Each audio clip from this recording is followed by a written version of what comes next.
এরা তারা সারা দেশের এই যে শিশুদের পুষ্টিকরণের দায়িত্ব নিয়ে এই কাজটা অত্যন্ত ভালোভাবে তারা করছেন। তারা দীর্ঘদিন লড়াই করছেন তাদের বেতন ভাতা ইত্যাদি সহ তাদের গ্র্যাচুইটি পাওয়ার জন্যে।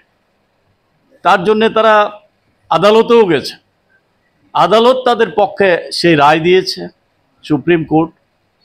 তারপরে এখানে ত্রিপুরা রাজ্যে এই হাইকোর্টে গেছেন তারা, হাইকোর্টও সে রায় দিয়েছে।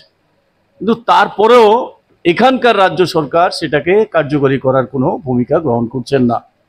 এই নিয়ে তারা আন্দোলন করছেন অঙ্গনওয়াড়ি ওয়ার্কার। আমরা আবেদন করব যাতে এই সরকার দ্রুত তার ব্যবস্থা করেন।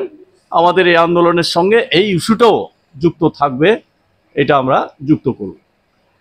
এর সাথে আরো আছে যেটা এসপিইউ